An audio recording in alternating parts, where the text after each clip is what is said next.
Hello കൂട്ടുകാരെ, സാന്ത്വനം ടോയിൻ്റെ ഇന്നത്തെ episode എന്താണെന്ന് നോക്കാം. അതിനു മുൻപ് നിങ്ങൾ ഈ ചാനൽ ആദ്യമായിട്ടാണ് കാണുന്നതെങ്കിൽ സബ്സ്ക്രൈബ് ചെയ്യാൻ മറക്കല്ലേ. വീഡിയോ ഇഷ്ടപ്പെട്ടാൽ ലൈക്കും ചെയ്യുക. അങ്ങനെ പോസ്റ്റ്മാൻ ഒരു കത്തും കൊണ്ട് വന്നിരിക്കുകയാണ് ദേവമംഗലത്ത്. അപ്പോൾ അത് വാങ്ങിപ്പോയി നോക്കിയപ്പോൾ അതൊരു രജിസ്റ്റേർഡ് ലെറ്ററാണ്.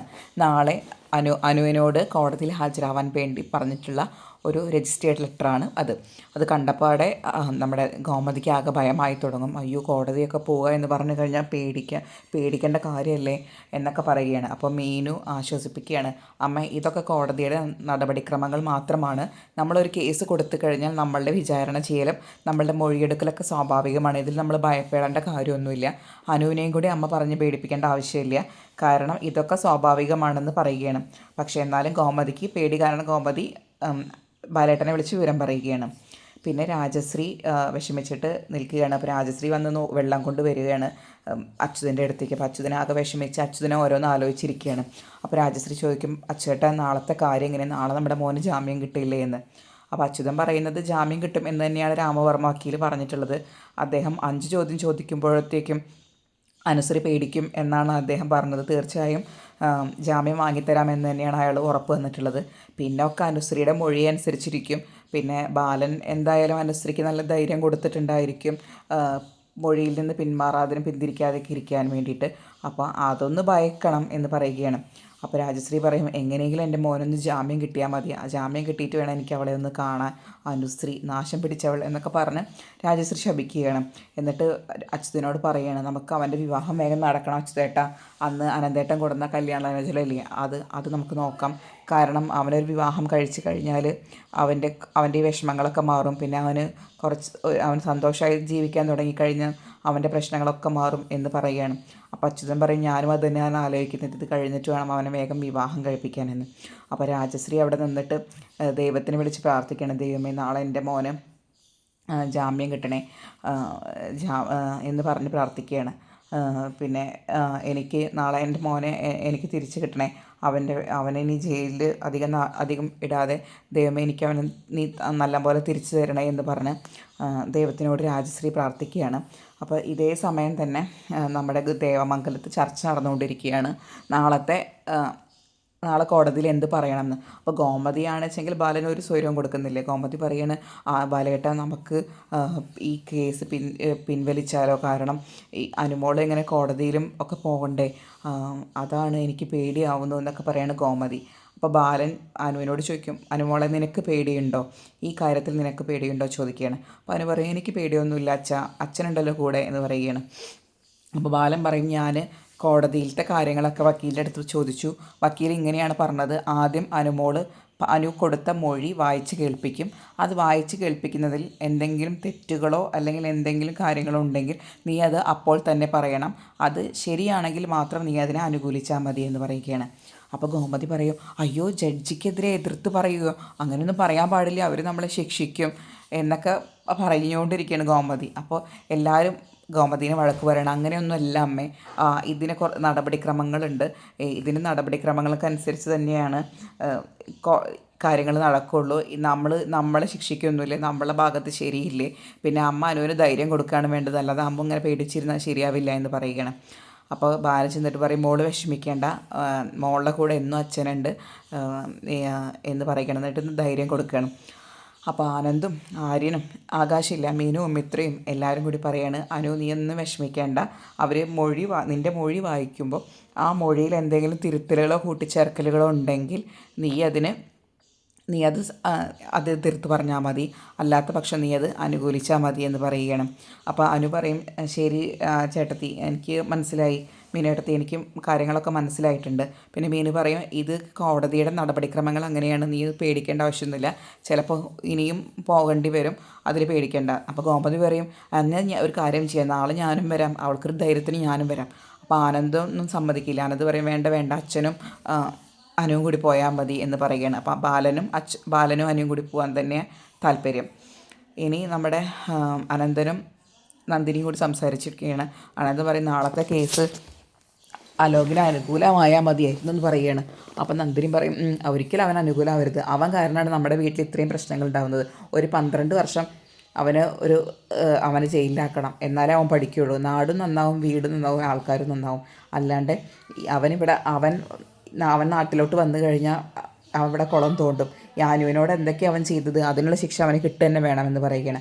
അപ്പോൾ അനന്തൻ പറയും, നമുക്കത് പറയുന്നത് എളുപ്പമാണ് നന്ദിനി, കാരണം ഇനി ഏതെങ്കിലും കാരണവശാൽ അലോകിനെ നാളെ ജാമ്യം കിട്ടിയിട്ടില്ലെങ്കിൽ അച്യുതൻ എന്താ ചെയ്യുക എന്ന് പറയാൻ പറ്റില്ല. അല്ലെങ്കിലേ മിത്രേനെ ഇങ്ങോട്ട് കൂട്ടിക്കൊണ്ടുവരേണ്ട കാര്യം അച്യുതൻ പറയുന്നുണ്ട്. അപ്പം നന്ദിനി പറയാം, അത് വേണമെങ്കിൽ നമുക്ക് കൂട്ടിക്കൊണ്ടുവരാം, നമുക്ക് അവളെ കാണാമല്ലോ, ആരെയും വിളിക്കാമെന്ന്. പക്ഷെ അച്യുതൻ പറയാം, അതുപോലെ നമ്മൾ വിളിച്ചാൽ അവർ വരണമെന്ന് നിർബന്ധമൊന്നുമില്ല. പിന്നെ നാളെ അലോകിന് ജാമ്യം കിട്ടിയില്ലെങ്കിൽ അലോകിനെ ആര്യനെ വല്ലതും ചെയ്യൂ, അച്യുതൻ വല്ലതും ചെയ്യോ എന്നുള്ളൊരു ഭയം എനിക്കുണ്ട് എന്ന് പറയുകയാണ്. അപ്പോൾ നന്ദിനി പറയും, അയ്യോ അങ്ങനെയൊക്കെ അവൻ ചെയ്യോ, അങ്ങനെ ചെയ്യാൻ വഴിയുണ്ട്, കാരണം അതുകൊണ്ട് നമ്മൾ സൂക്ഷിക്കണം, എങ്ങനെയെങ്കിലും നാളത്തെ കാര്യത്തിൽ ഒരു തീരുമാനമാകണം, അലോകിനൊരു ജാമ്യം കിട്ടുക തന്നെ വേണമെന്ന് പറഞ്ഞ് അവർ അവസാനിപ്പിക്കുകയാണ്. പിന്നെ നമ്മുടെ ദേവി ആനന്ദും കൂടി ഇരിക്കുകയാണ് റൂമിൽ. അപ്പോൾ ആനന്ദ് ഇങ്ങനെ CCTV ക്യാമറയിൽ നോക്കിക്കൊണ്ടിരിക്കേണ്ട എന്തൊക്കെയാണ് അവിടെ സംഭവിക്കുന്നത് എന്ന്. അപ്പോൾ ഇതേ സമയം ദേവിയും അവിടെ കൂടെ ഇരുന്നിട്ട് ദേവി ആലോചിക്കുന്ന കാര്യം ഇതാണ്, അച്ഛൻ വന്നിട്ട് ഇന്ന് ആ വലിപ്പിൻ്റെ മേശവലിപ്പിൻ്റെ അവിടെ നിൽക്കുന്നത് കണ്ടല്ലോ, ഇനി അച്ഛനായിരിക്കുമോ പൈസ എടുത്തിട്ടുണ്ടാവുക, ഇനി അച്ഛൻ വല്ലത് എടുത്തിട്ടുണ്ടാവുക, ആകെ ഒരു ആശങ്കയിലാണ് ദേവി. ഇപ്പം ഇതേ സമയം തന്നെ നമ്മുടെ ആനന്ദ് CCTVയിൽ ഉദയഭാനു ഈ മേശയുടെ അടുത്ത് വന്ന് നിൽക്കുന്നതും പരിങ്ങി നിൽക്കുന്നതും പൈസ എടുക്കാൻ ശ്രമിക്കുന്നതുമായിട്ടുള്ള കാര്യങ്ങൾ വരെ ആനന്ദ് കാണും. അപ്പോൾ അതിനിടയിൽ കയറി ദേവി പറയും, ആനന്ദേട്ടൻ ഞാൻ ഒരു കാര്യം ചോദിക്കട്ടെ, നാളത്തെ കേസിൻ്റെ കാര്യത്തിൽ ആനന്ദേട്ടൻ എന്താ തോന്നുന്നത്, നമുക്ക് അനുകൂലമാവും എന്ന് തന്നെയാണ് തോന്നുന്നത്, അതോ അലോകിന് ജാമ്യം കിട്ടുമെന്നാണ് തോന്നുന്നത്?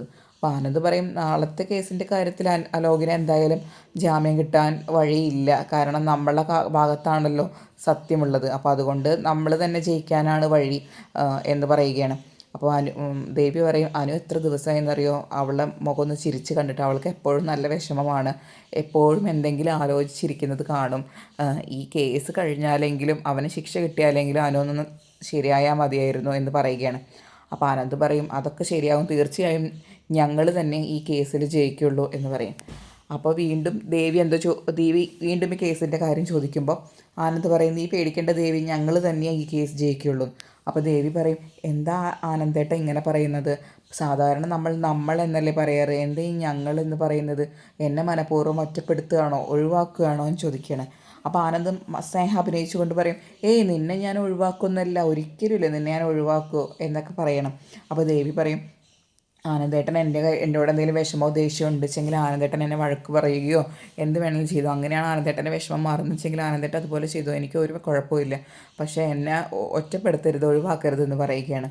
അപ്പോൾ ആനന്ദ് മനസ്സിൽ വിചാരിക്കുകയാണ്, ഇങ്ങനത്തെ മധുരമുള്ള വാക്കുകൾ പറഞ്ഞിട്ടാണ് നീ എന്നെ വീഴ്ത്തിയത്, പണ്ടും ഇതുപോലത്തെ വാക്കുകൾ കേട്ടിരുന്നെങ്കിൽ ഞാൻ വീണേനെ, പക്ഷേ ഇനി ആനന്ദ് വീഴില്ല, നിൻ്റെ അച്ഛൻ്റെയും വീട്ടുകാർ എല്ലാം ചതി ഞാൻ കണ്ടുപിടിക്കും, എൻ്റെ ധർമ്മമാവനെ കള്ളനാക്കിയതൊക്കെ ഞാൻ കണ്ടുപിടിച്ചിട്ട് തെളിവോടുകൂടി നിന്നെ ഞാൻ ഇവിടെ നിന്ന് ഒഴിവാക്കുമെന്ന് മനസ്സിൽ ആനന്ദ് ഇങ്ങനെ ഓർക്കുകയാണ്. അപ്പോൾ ദേവി ചോദിക്കും, ആനന്ദേട്ടൻ എന്തെങ്കിലും പറഞ്ഞായിരുന്നോ? ഒന്നുമില്ല ദേവി, നമുക്ക് കിടക്കാമെന്ന് പറയുകയാണ്. പിറ്റേ ദിവസം ബാലൻ അമ്പലത്തിൽ പോവുകയാണ്. ആ ബാലൻ അമ്പലത്തിൽ പോയിട്ട് വേണം അവർക്ക് കോടതിയിൽ പോകാൻ. അപ്പോൾ അമ്പലത്തിൽ നിന്ന് ഇറങ്ങുമ്പോൾ നമ്മുടെ ഇന്ദിരാമ്മ മുത്തശ്ശി അവിടെ നിൽക്കുന്നുണ്ട്. മുത്തശ്ശി പറയും, ബാല എനിക്കൊരു കാര്യം പറയാൻ ഉണ്ട്, ഞാൻ അതിനു വേണ്ടി നിന്നെ കാത്തു നിന്നതാണ്. ബാലൻ പറയും, എന്താ അമ്മേ പറയൂ എന്ന്.